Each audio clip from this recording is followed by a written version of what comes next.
Nagsimulang umulan sa syudad. Malakas ang ulan at may halo pa itong mga kulog at kidlat.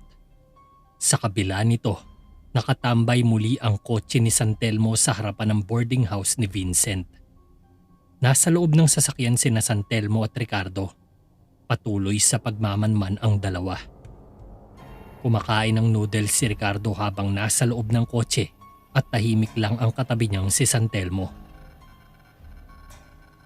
Bok, gising! Wika ni Ricardo nang may napansin to. Ano? Tanong ng pupungas-pungas na si San Telmo. Tignan mo, may babaeng nakatayo sa harap ng gate. Sabay turo sa boarding house. Napansin din ni San Telmo ito. Isang babaeng basang-basa ng ulan ang nakatayo sa harapan ng boarding house pero hindi maaninag ng dalawa kung sino ito dahil sa lakas ng ulan. Biglang kumidlat at sa liwanag ng kalangitan ay naglaho ang babae. Teka, asan na siya? Pagtataka ni Ricardo. Namamalik mata ba ako? Dagdag pa ulit ng detective. Isang napakalakas na sigaw ang narinig ng dalawa mula sa loob ng gusali at biglang nawasak ang isang bintana mula sa second floor. Kasabay ang pagkahulog ng isang lalaki. Ina! Sigaw ni San Telmo at kaagad lumabas ng sasakyan ng dalawa. Tinapon ni Ricardo ang noodles at sinundan si San Telmo na tumatakbo na. Nalapitan nila ang lalaking nakabulagtas sa labas ng boarding house.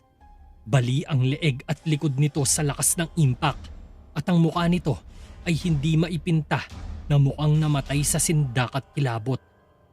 Wala na itong mga mata. Nakabuka ang bibig at putol ang kalahating dila. Buhay pa ba yan? Tanong ni Ricardo. Kinapa ni San Telmo ang pulso ng lalaki at umiling ito. Isa na namang sigaw ang narinig nila sa loob at kaagad pumasok ang dalawa. Hinugot ang mga baril nila at sinipa ang pinto. Nagsilabasa naman ang ibang mga boarders sa sobrang takot. Inablot ni San Telmo ang isa. Anong nangyayari sa taas? Tanong niya sa lalaki. Hindi ko po alam! Binitawan ni San Telmo ang natatakot na lalaki at tumakbo ito palabas. Kinalabit naman niya si Ricardo at umakyat sila sa hagdan. Namatay ang ilaw sa loob ng gusali.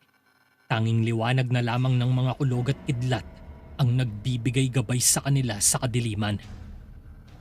Maingat na binaybay ng dalawa ang masikip na pasilyo. Gamit ang flashlights nila, dahan-dahan silang naglakad. Nakatutok ang baril nila sa paligid. Richard, bantayan mo ang likod natin.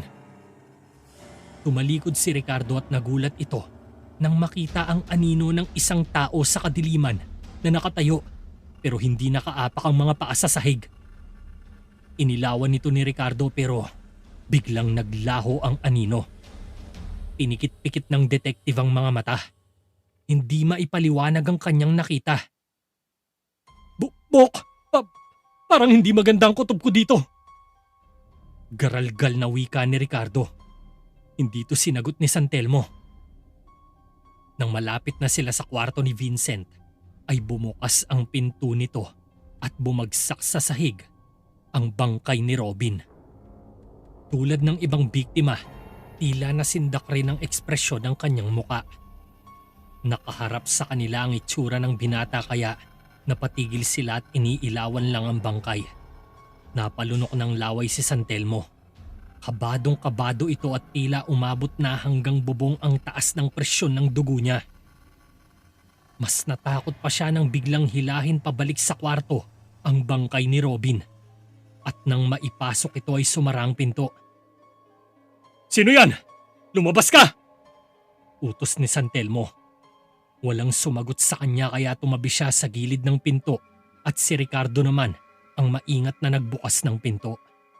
Mabilis pinailawan ni San Telmo ang loob. Bumungad sa kanyang nagkalat na mga kagamitan sa loob ng silid pero katakatakang wala ang bangkay ni Robin. Putabok! Ano nangyayari dito? Gulat ni Ricardo. Richard, Pwede ba tumahimik ka muna? Saway ni San Telmo. Tangina, paano ko tatahimik? Hindi ko na alam kung totoo ba ang mga nakikita ko. Tumataas ang mga balahibo ni Ricardo sa takot. Tinignan nila ng maigi ang silid at ang mga gamit doon. Natuluan ng dugo ang flashlight ni Ricardo at nang mapansin niya ito, ay may tumulo ulit at sa sahig na ito bumagsak. Napatingin si Ricardo sa kisame, sabay pa ilaw ng flashlight niya. Ah! Napasigaw sa gimbalang detective nang makitang nakadikit sa kisame ang bangkay ni Robin at tumutulo ang mga dugo mula sa nakabukas nitong bibig. Bumagsak sa sahig ang bangkay at dahil sa nerbiyos ni Ricardo ay nakalabit niya ang baril na kung saan tinamaan sa balikat si San Telmo. Ah! Bumagsak si San Telmo at napasandal sa maliit na lamesa. Bo! I'm sorry! I'm sorry! Saan ka tinamaan? Lumapit si Ricardo pero sumenyas lang si San Telmo at tinuro niya ang nakikita niya sa likod ni Ricardo. Nang mapalingon si Ricardo ay sumara ang pinto ng silid at may narinig silang boses na parang hinihingal. Nahagip ng flashlight nila ang babaeng nakatalikod sa kanila. Nakaharap ito sa sulok ng silid at patuloy sa paghingal.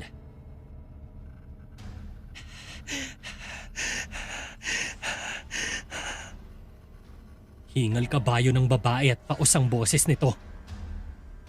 Tessie? Gimbal ni San Telmo. Huminto sa paghingal ang babae. Umikot ang ulo nito ng dahan-dahan at dinig ang pagpilipit ng mga buto nito at nasindak ang dalawa nang makita ang maputlang mukha ni Tessie. Nakangiti ito at walang itim ang mga mata. Diyos ko, mabagin! Animoy naihi si Ricardo sa kanyang nakita.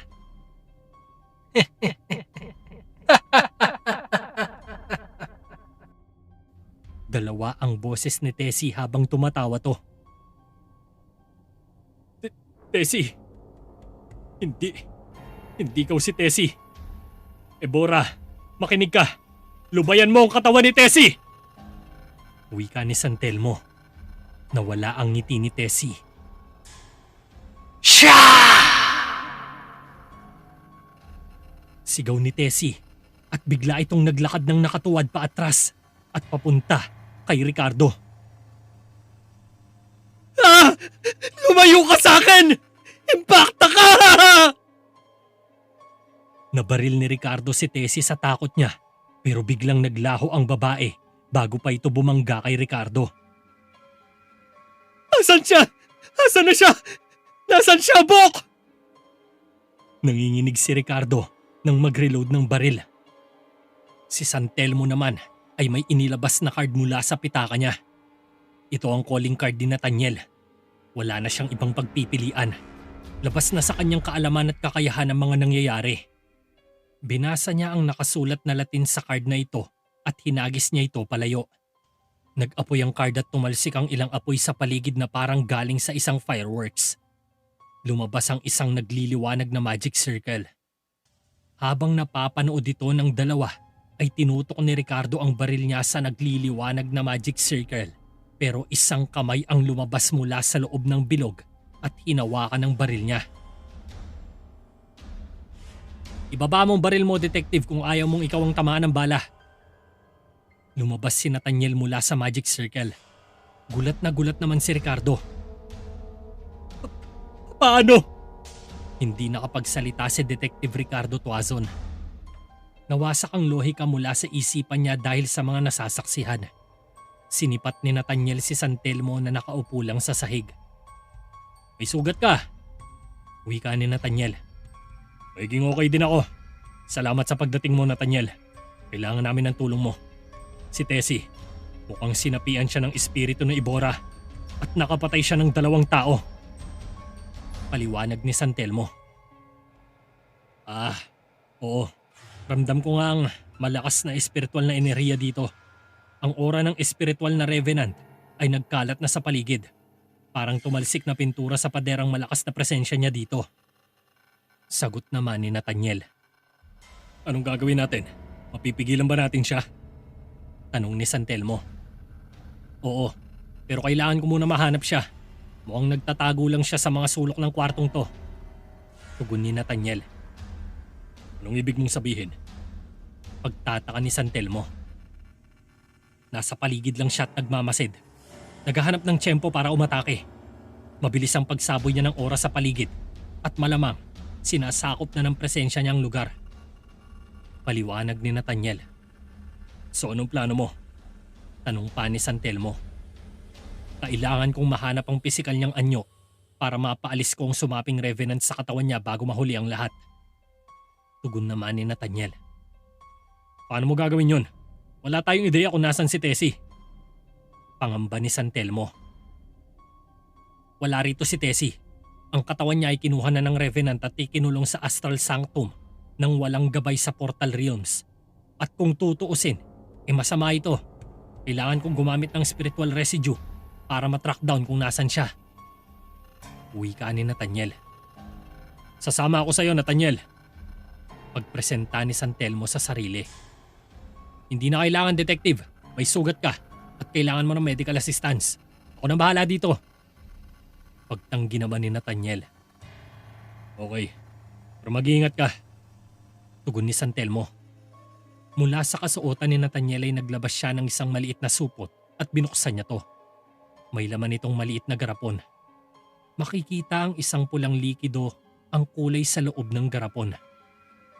Ano yan? Tanong ni San Telmo. Ito ang dugo ng maalamat na sinaunang Lycan. Sagot ni Nathaniel. Lycan? Pagtataka ni na San Telmo at Ricardo. Dugo ng taong lobo. Sagot ni Nathaniel. Ano? Totoo ang mga taong lobo? Hindi makapaniwala si Ricardo sa revelasyong ito. Napailing na lang si Nathaniel at napangiti. Marami pa kayong dapat malaman, detectives. Paswerteng nakuha ng master ko ang dugo ng Lycan mula nang ito'y madakip nila.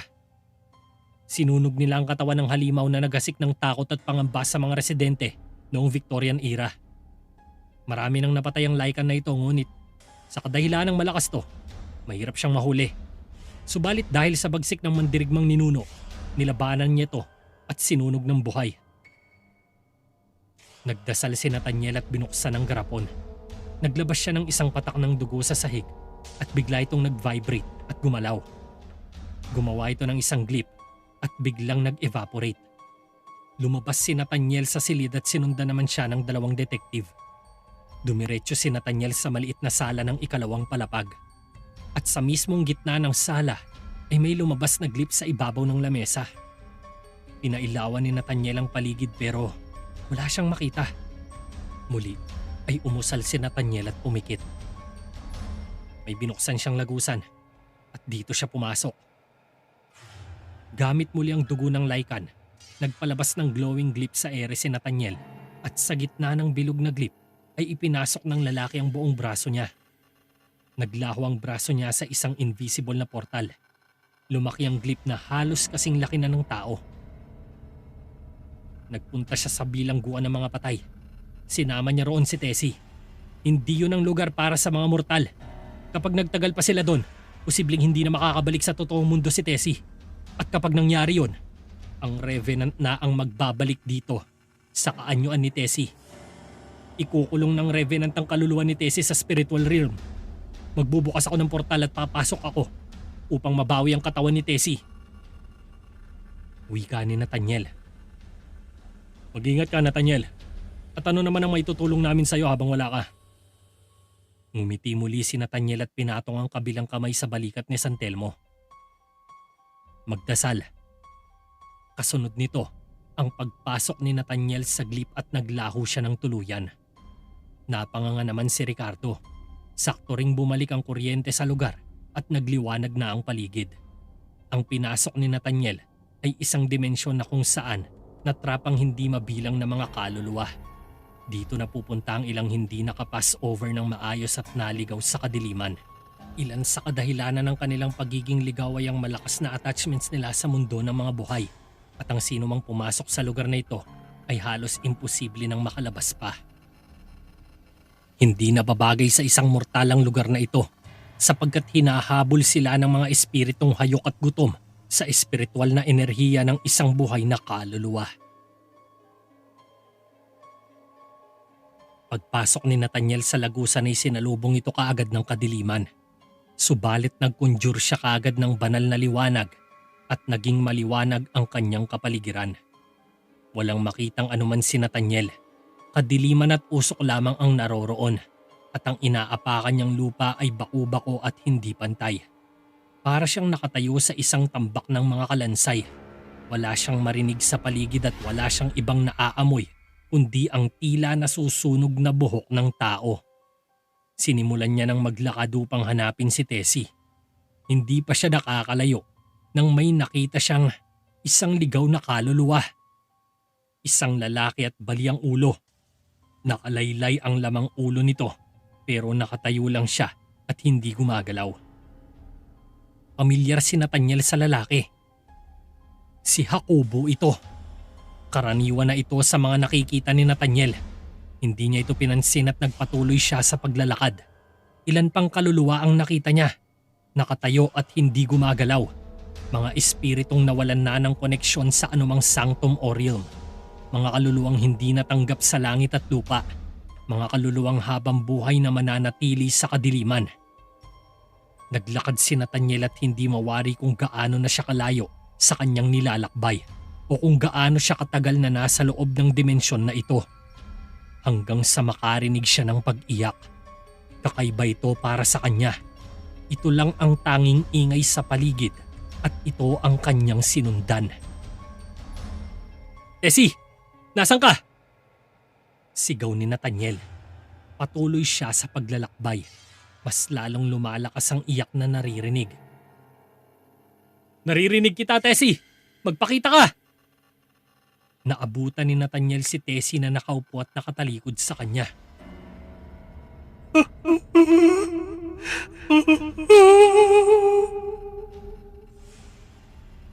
Patuloy sa pagtangis at singhot ang babae. Napahinto si Nathaniel at pinagmamasdan ang payat na katawan ni Tessie. Tessie. Biglang humarap ang babae. Tayuan mo ang anak ko!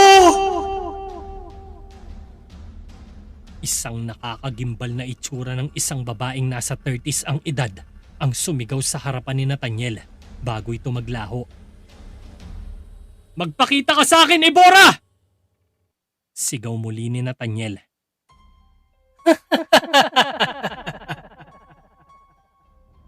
Boses ng isang babaeng humahalakhak ang napadaan pero walang nakikitang nilalang si Nathaniel.